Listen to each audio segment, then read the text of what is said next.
Good afternoon, I'm Sandra McFadden, and welcome to Who's Right, the show that lets you make the decision. I'm here with Sandy Bakk, who is running for Assembly in the 47th District. And hi, Sandy. Hi. Nice to meet you, Nice and to thank meet you for you. coming on our show today. You have a newly formed district, isn't that correct? That's correct. Yes, and what are some of the cities that are in it?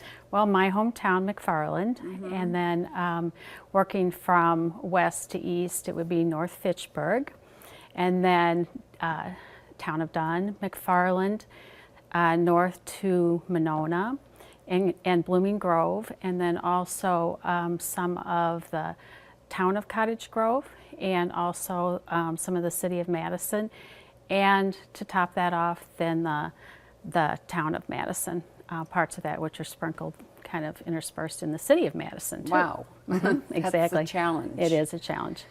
Have you been out in your district meeting the people? Yes, I have. Almost every day, either myself and some other folks who are working with my campaign, we're out, we're dropping lit, we're knocking on doors, trying to connect with people one-on-one, feeling that that's really the best way to meet people.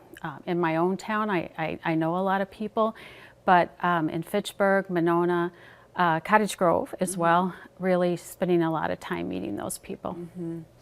And when you get down to the facts, I mean, one of the things that's the most pressing is, of course, people want jobs. Correct. Do you find that when you talk to them, when you ask them, you know, what they want from a politician, do they say they want someone that's going to get them employment, get them jobs? Do you hear that? I do. As a number one issue? Or? I do. I hear that there's a lot of frustration that, you know, as a country, we've spent a lot of time dealing with issues that are less important than jobs to them.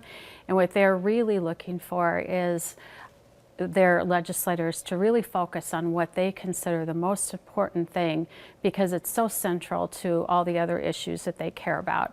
Jobs are really central to our tax base for our schools, to being able to provide for benefits and to be able to build roads and all these things. They understand that without people in the job market contributing to the tax base, that we really are hurting ourselves, not just as individuals, but as a community, being able to continually have the resources to provide for these things that they also consider important.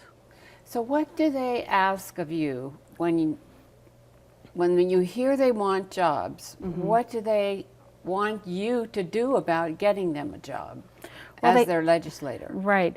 Yes. You know, I think a lot of people understand that in Madison, we've been pretty insulated in Dane County from the terrible job losses that have plagued the rest of the state. But still, they understand that there's a lot of people, young people in particular, graduating from college, leaving the area because there isn't the new jobs.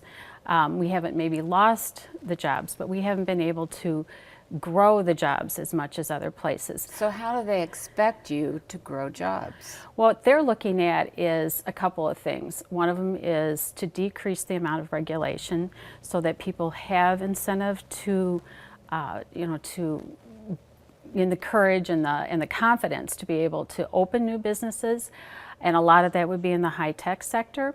The other thing that they're looking at is just the sense that the state government, also the federal, but in this particular situation, the state government is living within its means and will not be raising taxes further to pay for the types of overspending issues that we've seen, like for instance in Illinois. For instance, if you were to have a state government that was spending in excess, that would obviously come upon the taxpayers, the business owners, to finance that, and they really feel like that would be an owner situation and would really prevent them from having the confidence to open businesses. So they're looking for controlled regulation, controlled spending by the government, and the ability to be able to project that those things will stay in a constant state. So have they found that here in Wisconsin?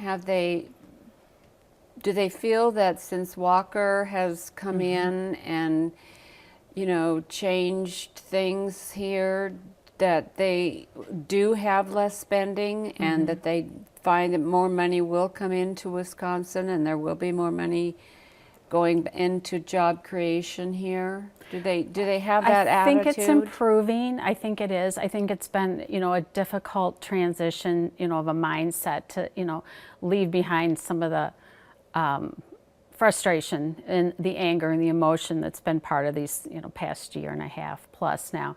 But gradually, and especially one-on-one, I think people realize that, you know, we really do want to be in a place to, when, you know, our country recovers from this long lull that we've been in, to really grow jobs, but certainly to not penalize the people that are hanging in there through this tough time.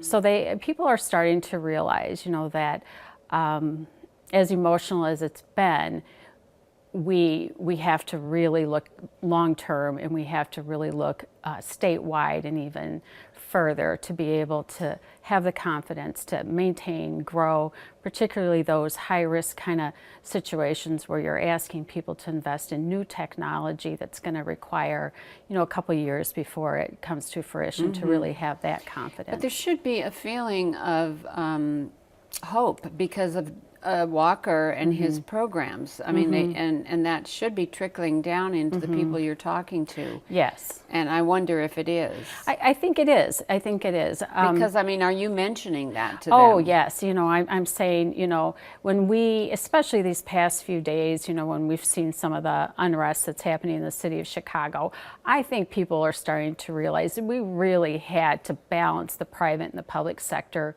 better than we had been previous to Governor Walker. And so when, you know, when they see in really concrete terms what the imbalance looks like, for instance, what's happening in the city of Chicago right now these past few days with the teachers' strike, I think they understand that we love, you know, our government employees, we love, you know, all of those things, but we have to balance it because we can't have you know, we can't have a growing private sector when the government is ever growing in size and reach and cost. Right. Well, that's really interesting that you are actually getting out to the people and getting that feedback. And I really believe that that's the way to win a campaign. There is no other but to get out there and hand to hand get to those people. And it sounds like that's what you're doing. You were in the health profession before you decided to run for office. What did you do in that field? Well, I've been a nurse for over 30 years now, so I have worked in healthcare in various capacities. I've worked in home health, I've worked in hospitals, I've worked in clinics.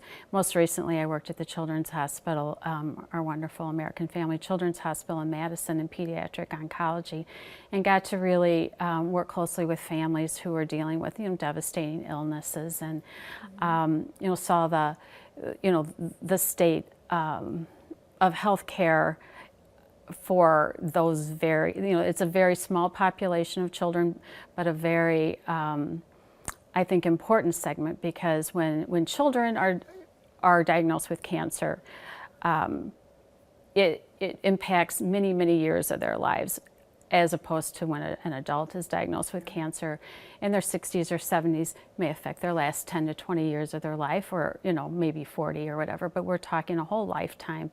So for children, I think, you know, I got to see, in working 5 years there, a very special place in our community, and I think we have a lot to be proud of with that.